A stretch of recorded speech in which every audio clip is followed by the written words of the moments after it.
roundtable. I'm April, and I will be the moderator for this afternoon. We are standing at a fascinating crossroad where the physical world meets the digital frontier of AI. To explore this, we have three incredible speakers today with us. Edward, who is financing the massive physical backbone of AI. Alice, who is rethinking how we actually interact with these machines across data, algorithm, and infrastructure. And Sophia, who is optimizing the very algorithm that runs through. So let's start with the power behind the curtain. Edward Chen is the Vice President of Global Green Development Alliance. He has extensive experience in project finance, renewable energy, and clean tech. He currently works at Generate Capital, where he has supported more than 600 million in cash equity and 260 million in debt financing for renewable energy projects. Previously, Edward held roles at leading renewable energy developer, and he also hosts a master think tanks and venture accelerator. His experience spans merge and acquisition, deal structuring and negotiation, asset management, and nonprofit leadership. He holds a Master of Science in Civil and Environmental Engineering from Stanford University, and a Bachelor of Science in Environmental Energy degree from Cornell University. So, Edward, you have seen a massive shift in the AI infrastructure and landscape. Could you share some insights with us? I thought we were going to do all introductions first, but sure. Yeah, I prepared some notes. Well, first of all, very happy to be here. I have been with Global Green Development Alliance for a few years, so thank you, Xiaopeng, for the opportunity for me to speak here, and thanks for April for hosting.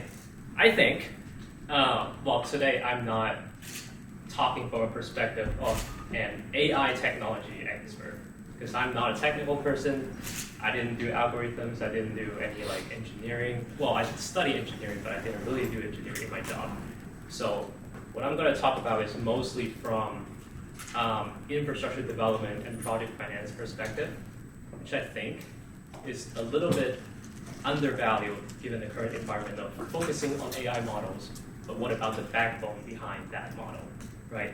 So when we talk about AI infrastructure, I usually think of two things: data center and the infrastructure system that support the data center, including energy, water, fiber optics, things like that, that basically support the data center to make sure it runs smoothly.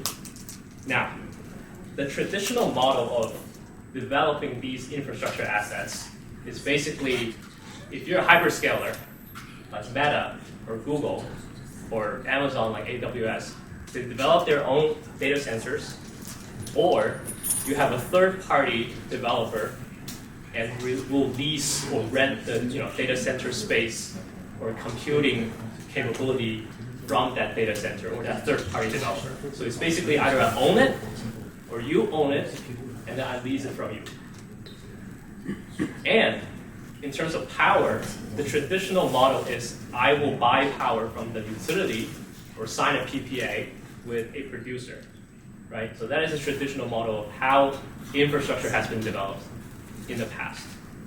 Now, what is the challenge of this traditional model is, one, we need more of them, a lot more of them. We need bigger data centers and bigger energy infrastructure to support these bigger data centers, and we need to build them fast, much faster than what we've been building before. So to solve these challenges, I can't talk from a technical perspective, but I can talk from a development and a financing perspective, because given these challenges, it basically means we need to develop faster, we have to develop more and faster, and we have to finance faster compared to the traditional model, right? So in terms of the development model, which in the past, either Meta owns their own data centers or they'll lease it from a developer. Here's a new model, which is you can integrate these developers or these developers of energy assets that supports these data centers into one company. And that's exactly what Meta or Google has been doing in the past couple of months. Now let me give you an example. Last month, December 2025, Google bought Intersect Power for $4.75 billion. That is the first time Google bought a utility scale power developer or a solar/storage developer, because they're not in the business of developing solar farms. Google is basically a search engine plus a lot of like internet assets or software businesses, but it's not in the business of developing solar farms. So why would Google spend $4 billion or almost $5 billion buying a company? And that is because they want that vertical integration, they want the speed of developing these assets, and they want the opportunity to develop these assets for other data center developers so they can take a slice of the profit for themselves. Right? So this is a strategic vertical integration that has been happening recently. And another example is this week, Stargate, which is the so-called biggest AI partnership in the world by OpenAI, SoftBank, plus a few others. They invested $1 billion into a company called SB Energy. I don't know how many of you have heard of SB Energy. It's basically a subsidiary or a company under SoftBank. They put $1 billion into an energy company that develops solar farms or battery storage assets, which is not part of the business of OpenAI. OpenAI is not in the business of developing solar farms. Why would they put $1 billion into a solar farm developer? So think about it. This is what's happening right now. The second solution here in terms of financing is using more private capital. Now in the past, if Meta developed their own data centers, part of it is debt, right? You can't put 100% equity into a data center. Well, you can, but it's not going to give you a lot of return, and it's going to give you a lot of risk. You can, given that data center could be an infrastructure business, which is usually pretty steady, most of them have a portion of debt.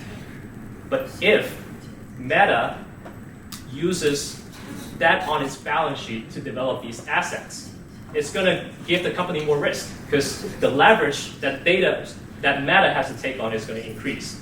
So what they do is instead of going to the public market and issue corporate bonds like Meta would do, they have a joint venture with Blue Owl Capital. I don't know how many of you have heard of Blue Owl. It's a private credit business that basically they form a joint venture. Blue Owl is going to own 80% of the biggest data center by Meta, and they will use that 80%. They will raise private debt to fund that 80% of their ownership of that data center, which is called Hyperion Data Center. If you guys look it up. This happened last October, so it's very, very recent. Happened 3 months ago, and this is the biggest private credit deal last year. I don't know if it's in history, but it's definitely the biggest private credit deal ever in last year. So that is the financing model that has been happening right now. And there's one more deal that I think is very, very interesting that doesn't really fit into this model, but it also fits into the theme of privatization, which is SoftBank bought a asset manager, the biggest asset manager of data infrastructure assets, which is called DataBridge. They bought DataBridge by $4 billion in December, also a month ago. This all happened in a few months ago, so this is very, very recent.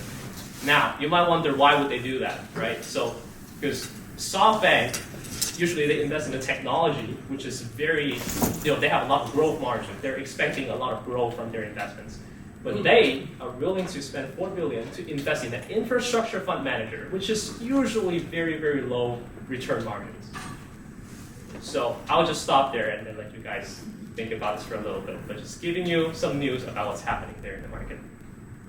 Thank you for sharing. It's incredible to see that AI innovation is not just about algorithm or data model, but it's also what a creative way to support and fund the infrastructure. So let's say if Edward is talking about the body of the AI infrastructure, our next speaker will speak about its mind. Evan Shi is a researcher and entrepreneur dedicated to building the next generation of embodied agents.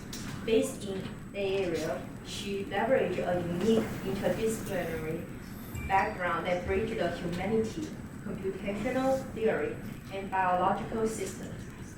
Her career began at Wolfram Research, collaborating on computational modeling with Stephen Wolfram before she explained her scientific foundation, which we studied in cognitive neuroscience at UC Berkeley, a master in engineering from Johns Hopkins, and doctor in training at the Salk Institute and UCSD.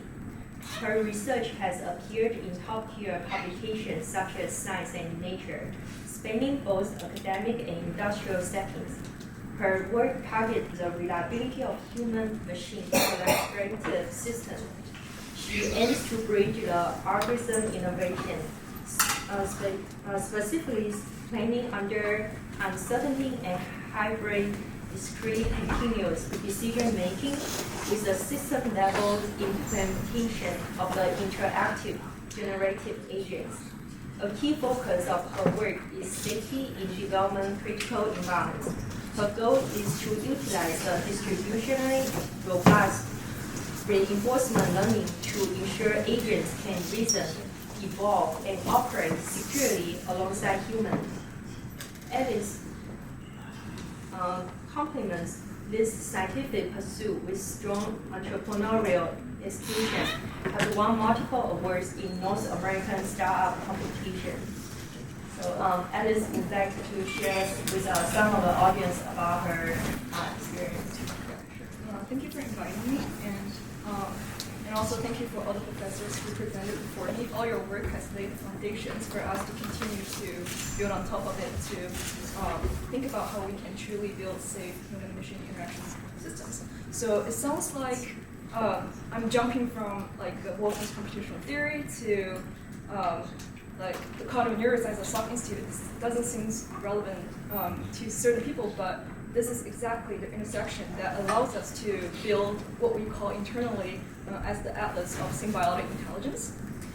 So for us, like our team is building our work upon the premise, contrarian assumption that the large language, like the big models, is not the sole goal on the class.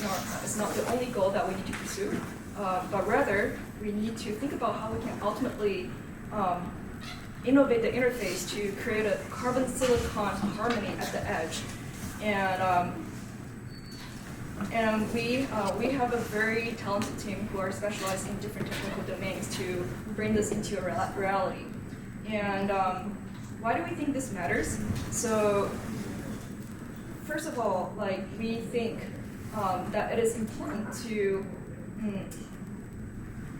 understand the limitations of current large models.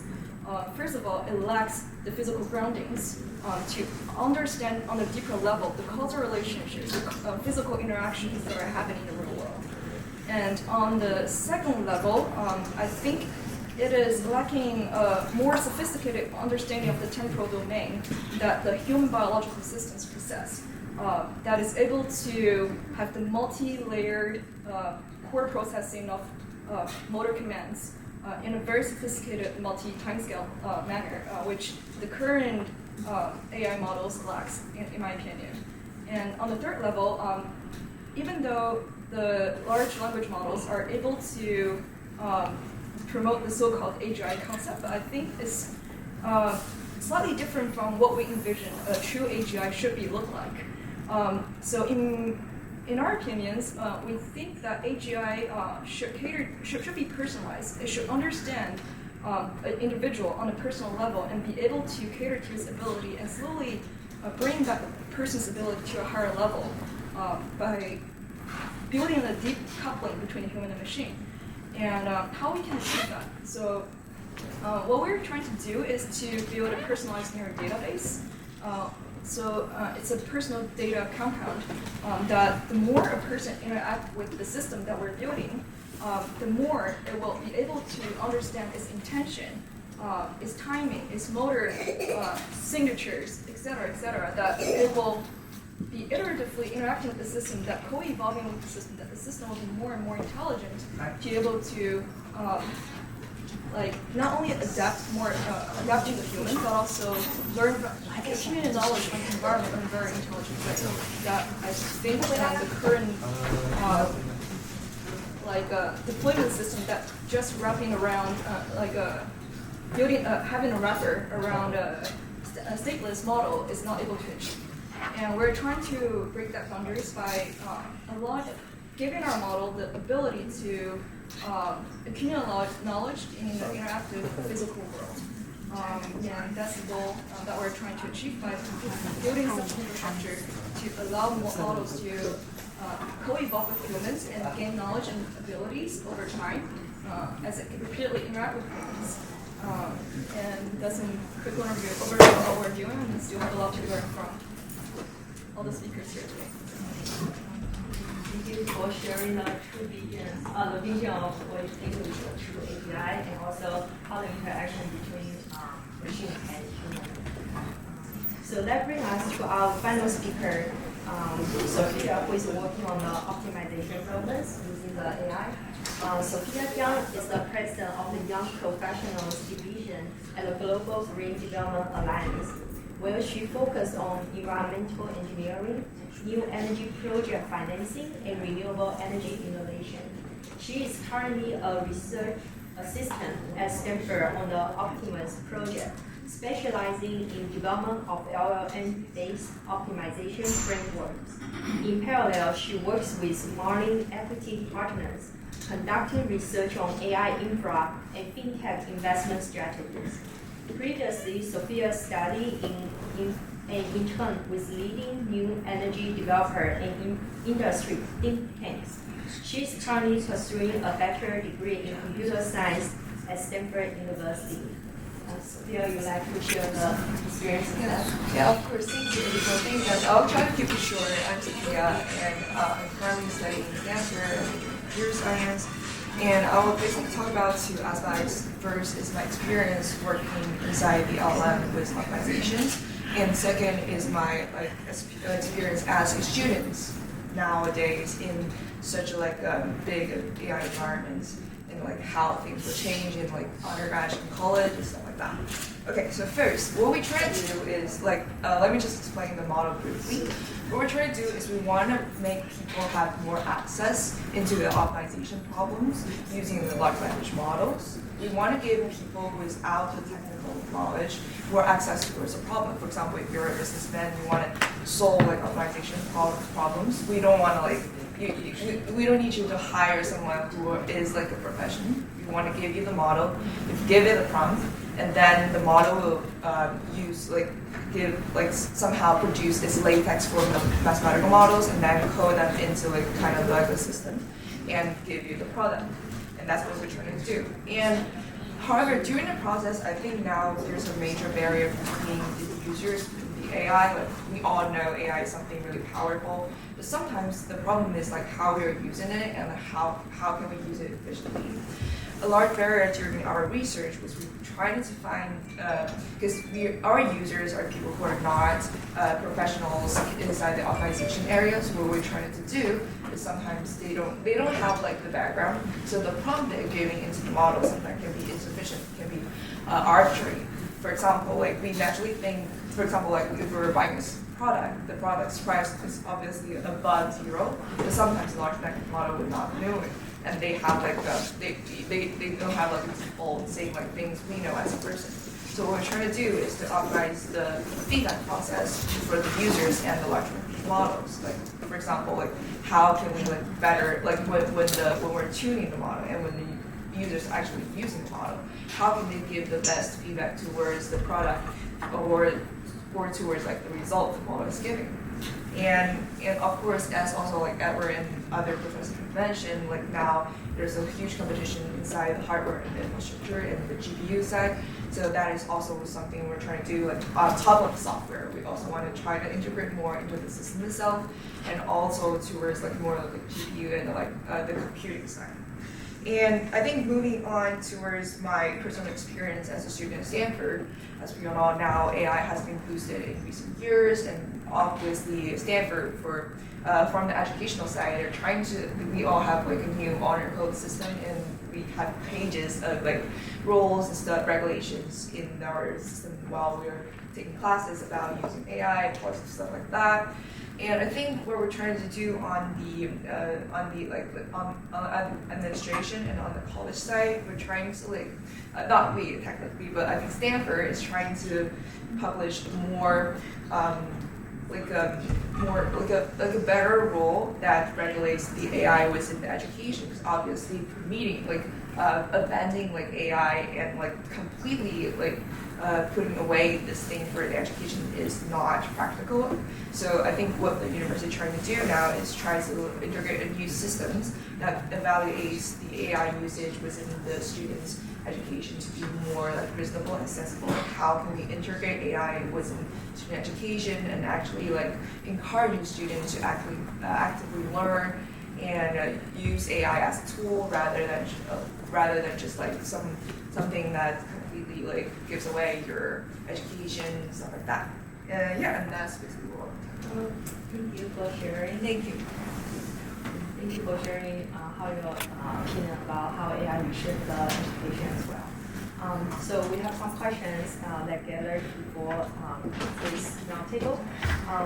For Edward, with Google banning all the developers, like utility developers and data, and more private equity get into the utility sector, do you think we are entering an era where the big tech going to become the biggest, largest utility supplier company? And what does this mean for like some smaller scale green tech stuff?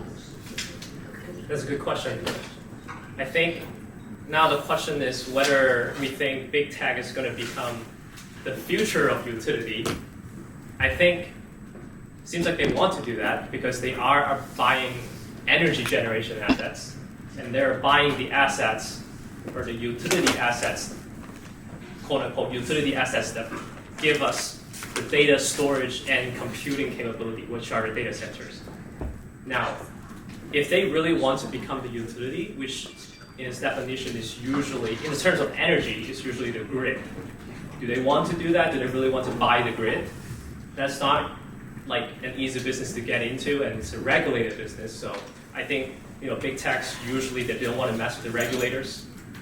I don't think they want to become the utility yet, but there is a tendency for big tech companies to invest more in the infrastructure that supports their business. So becoming utility, maybe not yet, but they are certainly playing more of the role of like developing and operating infrastructure, which traditionally are utilities' job. In terms of the second question, which is like, what is the implication for smaller clean tech startups? I think there are many ways you can interpret this. You could say that the industry is being consolidated, so there's more monopolistic power in the industry, if you may. That might be bad, but at the same time, it's a good thing that big techs are thinking outside of the box, where they're willing to invest in businesses that are not traditionally in their purview. So, if you asked me 1 or 2 years ago that Google is going to buy a solar development company, I don't think I would believe that. I would be like, this is outside of their business area. They might have a partnership, but they wouldn't really necessarily invest or buy out the company. But it seems like that's not the case anymore. So it seems like the interests of big tech companies are changing. And they have a lot of money. So if you're a clean tech startup, it seems like big tech companies are willing to look at things that they're not traditionally looking at. So maybe it's a good thing. What do you think is better, literally buyout versus just partnership? Well, buyout, you get your money back. The partnership, you get a part portion of your money back. Okay. That's true. It depends on what you want. Thank you for sharing. So there's one question for Alex. Most of the industry is still chasing autonomous AI, trying to build agents that do everything for us. will argue that this is actually a first-class impossible and an engineering dead end. Why do you believe the era of scaling is all you need is over? I wouldn't. Okay. So first of all, I wouldn't be that absolute with the statement. But to follow your question, I do think that the current assumption that scaling is all you need is based on this the premise that the more data, more compute, the better for the model.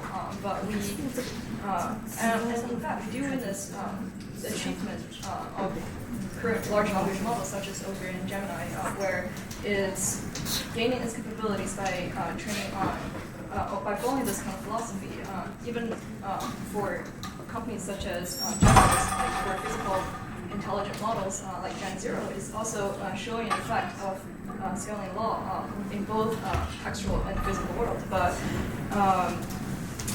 the problem is the models are actually trading latencies and for its deeper thinking, and this kind of the way that this kind of solution works is limiting in or not sustainable in situations where we need real-time interactions with humans and also safety-critical environments where real-time operations are needed. And on the other hand, like on a mathematical and statistical manner, there are long-tail situations where edge cases, where accidental situations cannot be very well covered when your model is very static. And on the on the other hand, there's also like memory issues, etc., that needs to be handled by current models' capacities. So that's why, like, we think it is critical to provide alternative solutions where the machines are able to, or the models is able to co-adapt with humans, that it's gaining its abilities and is able to increase its capacity by integrating both humans and machines in the feedback loop in a very collaborative manner. I'm not saying that this is the only way to the end, but we're just providing an alternative and different way of thinking that we might think actually would lead to faster deployment and more in more safety-critical situations environment. That's very thought-provoking. Thank you. The last question goes to Sophia. As a student, you mentioned that AI is changing the education from finding the answer to designing the process. But some people worry relying on AI may make students less able to think critically on their own. How do you balance using AI tools and keep the student from doing the critical thinking skill? Yeah, of course. I think actually AI now I wouldn't say like AI is definitely like prevention like critical, but somehow I think it's not much work is as we know like AI now instead of doing for example when we are using AI stuff, instead of doing a large amount of time on like researching and finding the resources, AI just gives you like a quick answer, but it also like lead us to have like more like higher standards towards our works. So like we already have this foundation, so it's important for us to like innovate on top of that. And I think we're also trying what as students. I think for us it's also important to like see what we can do on top of all the things we have right now, and it actually give us more responsibility in the future and all of that. Is there any more questions from the audience to the speakers?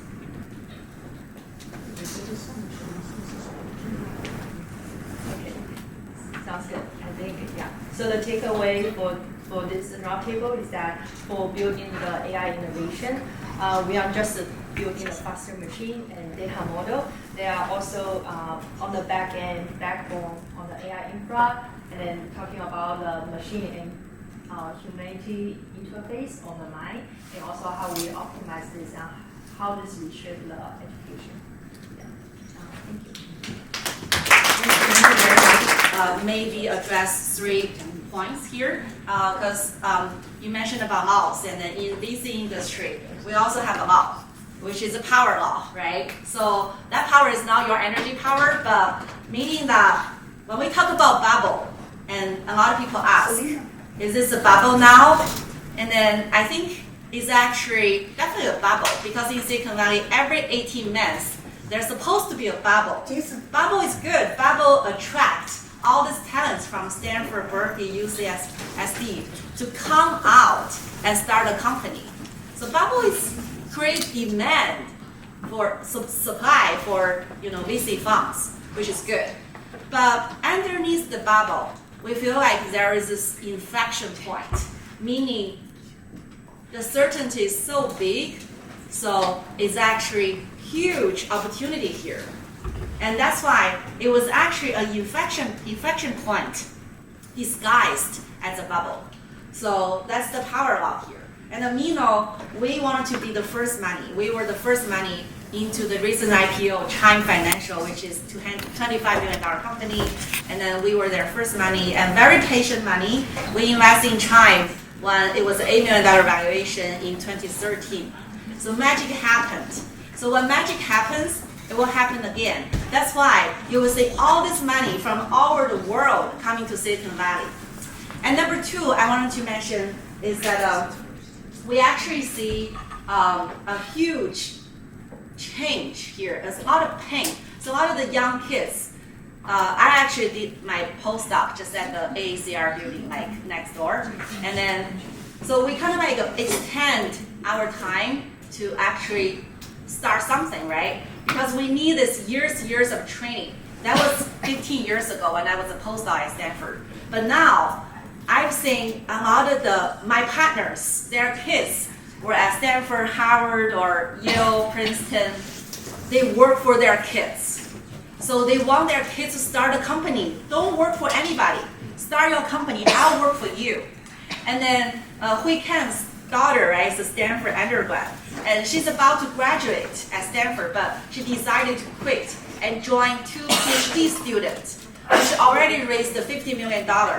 And their dad works for the kids because their dad was an executive at Google, right? So that means for young kids, like 3-year-old, she goes to so-called Montessori, right? So basically, it's project-based. Even though these young kids, maybe 17-year-old, we invest in 17-year-old. Now their company after 2 years, $800 million valuation.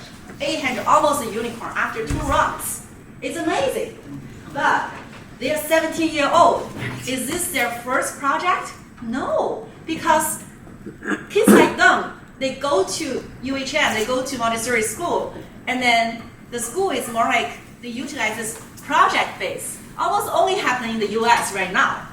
I'm not sure, like, I hope they will happen in China as well, right? So when they goes to school, the teacher asks, hey, what kind of project you want to do today, right? So even though they're 17-year-old, but they already done hundreds of projects already. So we trusted people like that. And then they make things happen. And the third thing I really want to emphasize is that after, the recent acquisition of Meta's by Meta, and also after the CES, and then I also go with you, and then we have the event, and I feel like it's definitely, I agree with Fu Sheng. This is really the golden age for a lot of the immigrants, especially from Asia, especially from China. So the reason is, as people that actually grew up in China, we have very good training. So training is so important. I really appreciate my training here at Stanford. And also the training that actually make us pay attention to the process, not just the demo.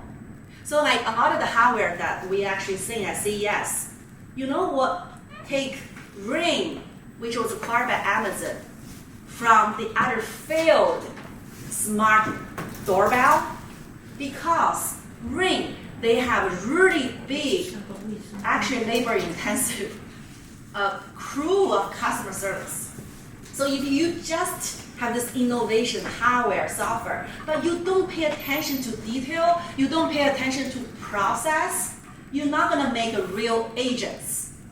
So you can do demo, yes, but what about they wanted to actually get a refund? What about your robot fails?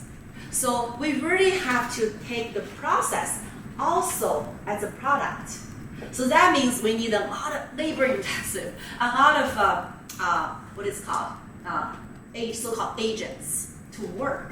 And then, yeah, so I just want to mention the 3 pillars that I actually observed when I came back from CES. And thank you so much for the friends here that are Panel director, everybody, one sentence introduction by yourself. Okay, go ahead. Okay, Jean Joseph from CEO of Global CSR Foundation. Selena, one sentence introduction. I'm from UPenn University of Pennsylvania, and I'm a postdoctor, and the owner and the president of Global AI Alliance. Yes, thank you. Hello, Jake from DN.com. I'm living in Changsha, Hunan, China. This is my first time to CES and Stanford speaker. I'm very honored. I'm very happy. Okay, DN.com is a website use AI tools, help completely get good domain names. Okay, thank you. Hello everyone, I'm Jason. Jason Fu. I study at Boston University Business School, and I also work on my own startup, which is it's called EduSprout.ai, and we are AI educational platform that we want to provide affordable and quality tutoring for everyone.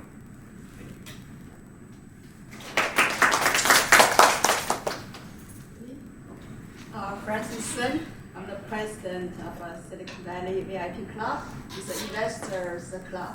We're looking for very good startups to invest. So clearly we can see it's a very impressive panel. And Frances is famous. And she's the president of Asia Harvard Alumni Association.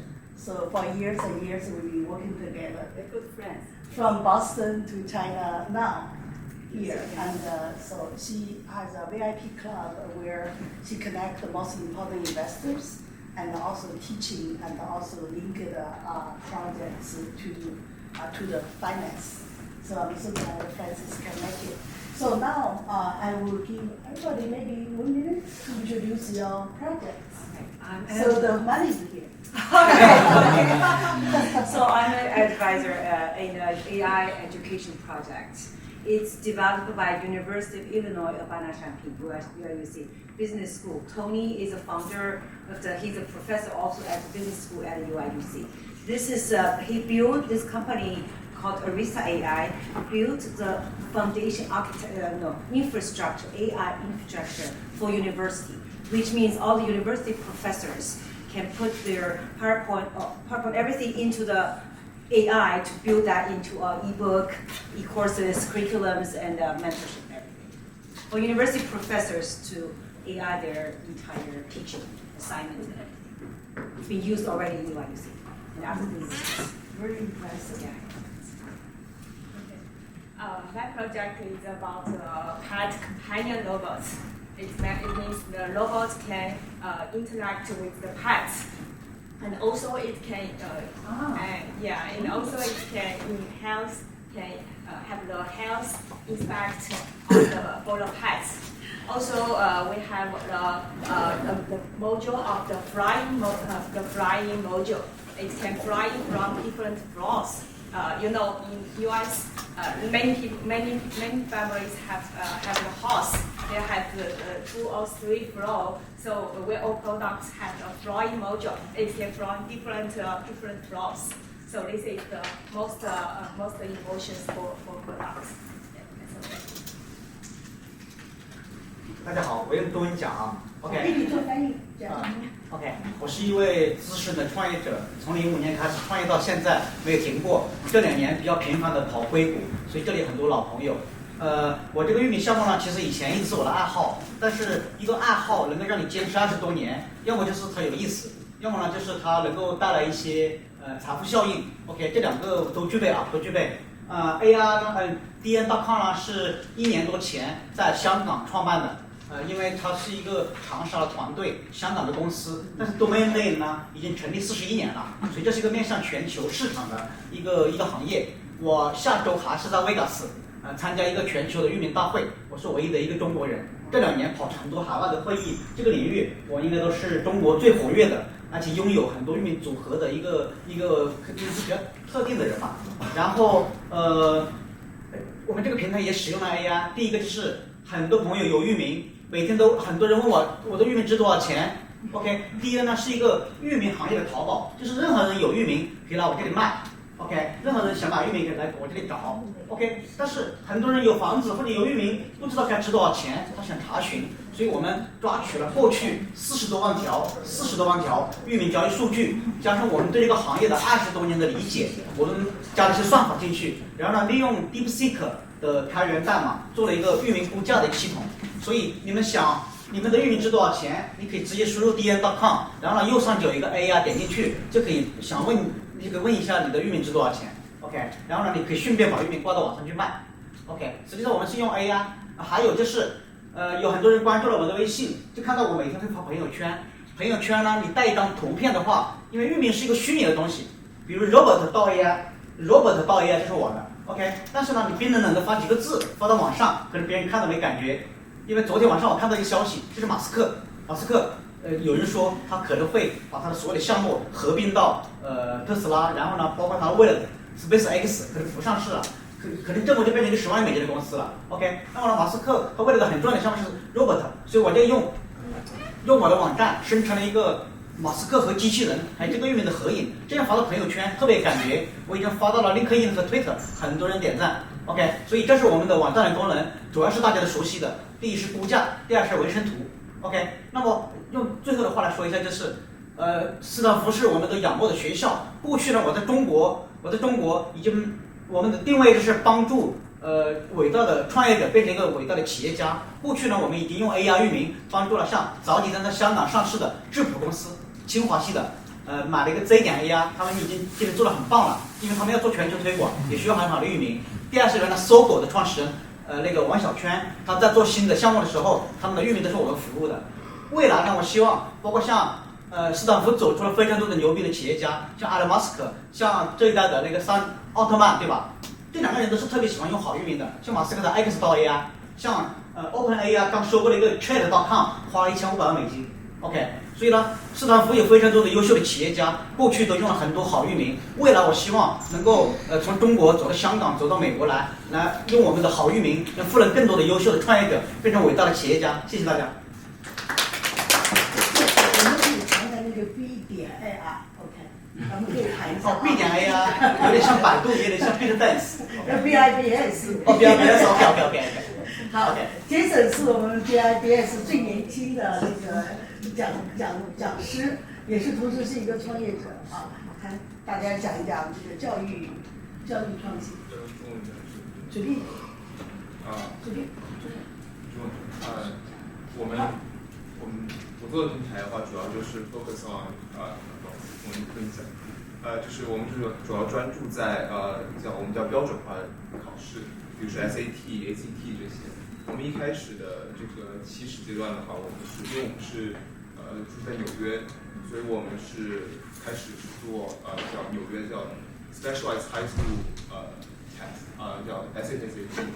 我们就是因为他们今年刚改革，我们就希望呢，通过我们这个平台，我们能，因为刚改革的时候，他们有很多就这种学生能训练的这种比较符合这种新考试规格的这种考题，所以我们就希望通过 AI 呢，我们能生成一些这种考题，然后来让学生能更针对性的去进行一个练习。对，这是我们的一个初衷。然后我们就搭建了一个平台，目前的话是在纽约法拉盛有几家机构是有合作，然后学生在使用我们的平台，然后我们去能进行一些反馈。然后接下来的步骤的话，我们是希望能继续做 SAT、ACT。然后去做一个AI tutoring 的功能。像国内的话，目前我知道有就是叫什么以爱为伍的一个公司，也有做类似的功能。他们的话是已经在国内融了大概有8个亿人民币还是美金，我不记不太清了，但是对，就是我觉得这个方向的话，在美国来讲还是一个比较新的方向。像 Khan Academy 他们有一个叫 Kamigo 的这么一个 AI tutoring 功能，但是我觉得他们就是还是比较没有我们这么细分的，所以我们就是希望在这个标准化考试这一个领域的话做到最好。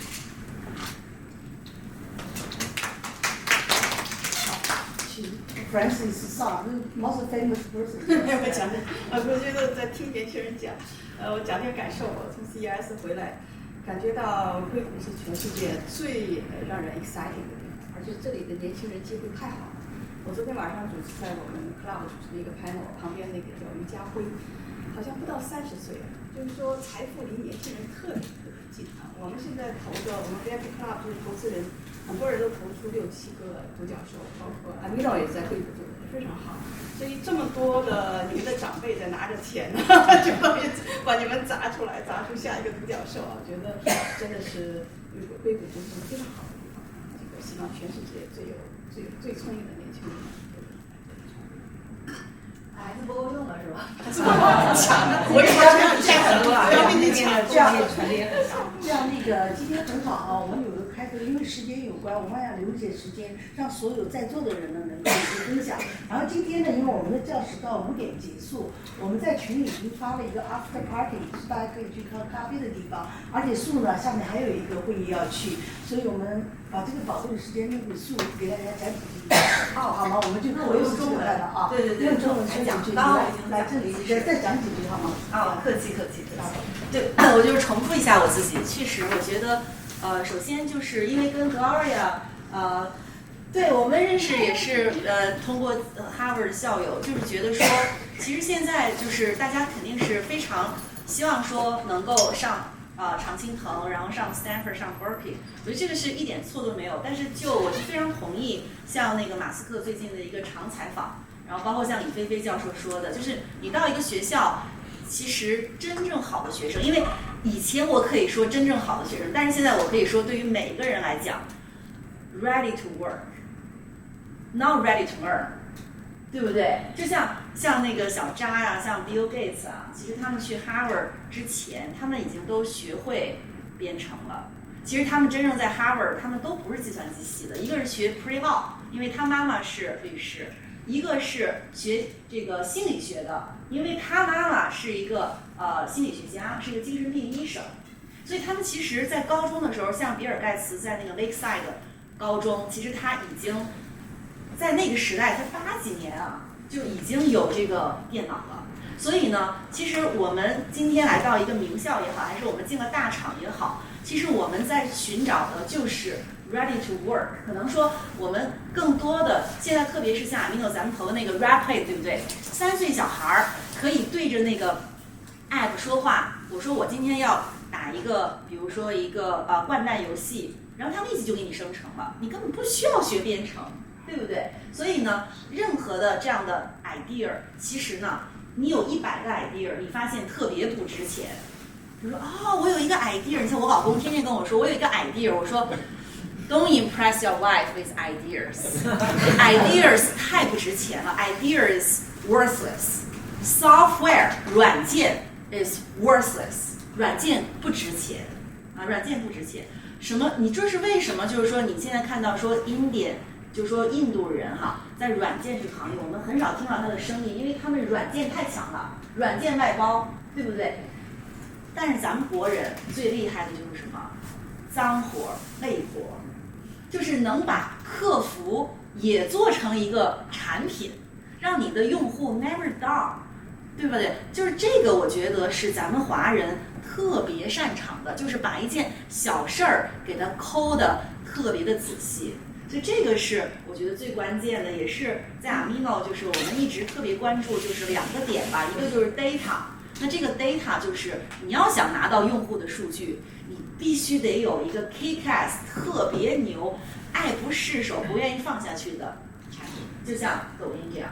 第二个就是说门槛，就是网络效应，因为咱们是初创企业，咱们不能天天花广告费在那个 TikTok 什么打广告，咱们靠的是什么？靠的就是口口相传这个网络效应，就像咱们投 Win 对吧？不是咱们投这个 Zoom， 就说现在这个网络效应又回来了。以前可能对于华人来讲，如果是做 enterprise， 你可能要知道你要认识谁，但是现在在生成式 AI 这个时代，都是 SaaS。网络效应又回来了，所以这个是真的是咱们华人特别好的一个时代，对。